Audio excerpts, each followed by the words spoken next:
Okay, we have 3 more questions. Nuruddin first.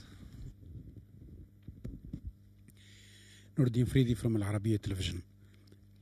Admiral, I have a question about the number of those in North Somalia ready to leave for Yemen, the 25 to 30,000, as you said.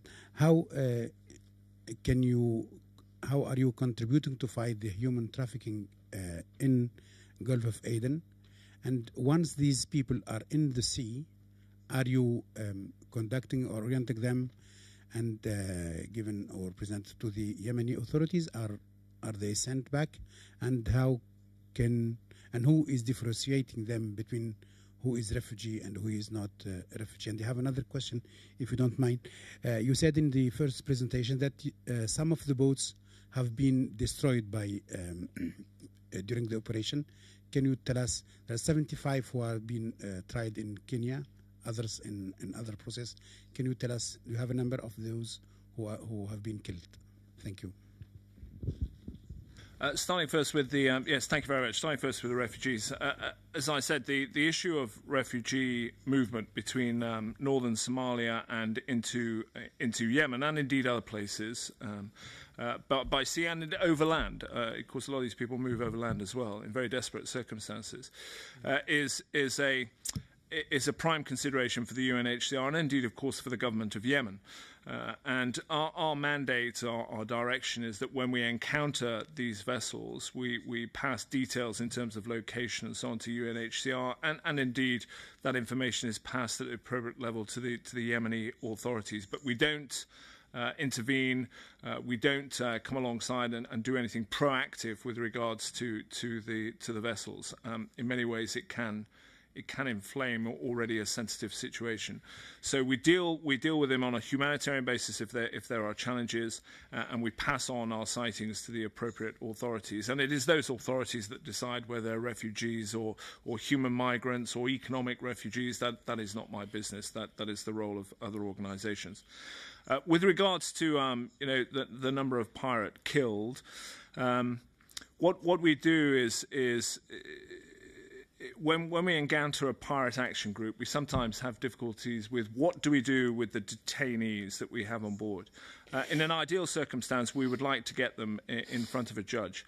But unless we have the direct linkage between a physical attack, i.e. an act of piracy on a merchant ship, it is often quite difficult to persuade whether it's regional governments or indeed member states' capitals that they should prosecute them on a charge of conspiring to commit an act of piracy. They've got skiffs loaded with ladders, fuel, rocket-propelled grenades, rifles. They're not out fishing.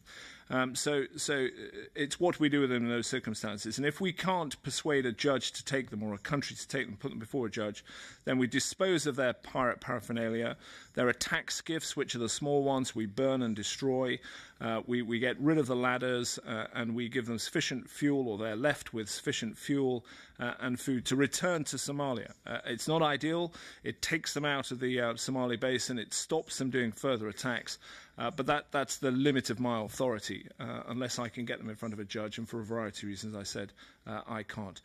When we're doing it, we engage to try and stop them, and on occasion, as you've seen in the press in 2009, sadly there have been casualties. The exact numbers I do not know, but there have been casualties, but not huge. I think since 2007 it's of the order of 11 or 12. So not just EU, across all of the forces operating in the region. So we follow fairly strict rules of engagement, disable them in a sense of stop them being able to commit pirate acts, and then with no other legal recourse, they're sent on their way. I'd like to move to the last question, which is no, just behind it.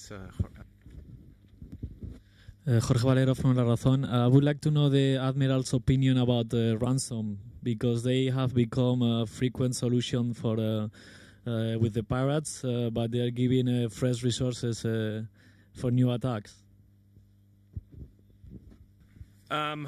Well, you're quite right to highlight, if you're an 18-year-old chap on the beach in eastern Somalia with fairly limited life opportunities in terms of employment and careers and no great industry and job opportunities and so on and so forth, and you see a ransom payment of $7 million or whatever it was for the Centurus, the Maran Centurus last week, why would you not be a pirate?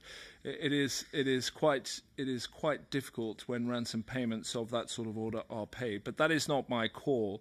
I think the European Union governments are unanimous in their view that ransoms don't help in this situation. But at the end of the day, the negotiations are largely dealt with by shipping companies, by shipping owners who have insurance against such eventualities, who have valuable cargoes, and more importantly, lots of their employees held hostage by the pirates, and their perfectly understandable desire to bring one of these very emotive episodes to a rapid conclusion leads to the payment of ransoms. But that is, at the end of the day, the judgment of the shipping companies, and it's for national governments across not just the EU, but all the other players in the region, China and Russia and Japan and so on, who are involved, to make their policy clear with regards to ransoms. And I think from an EU perspective, it's pretty clear. Well, thank you very much, first of all, to the three people here on the panel and the Admiral in particular. Thank you for coming to this briefing. I said already that it is, of course, the intention now from our side to give you more of these occasions to show you that the different elements, be it security, be it economy, be it development, be it political, that these elements belong together, something that the High Representative has made very clear that this is the top priority. This is in the Lisbon Treaty. Thank you very much.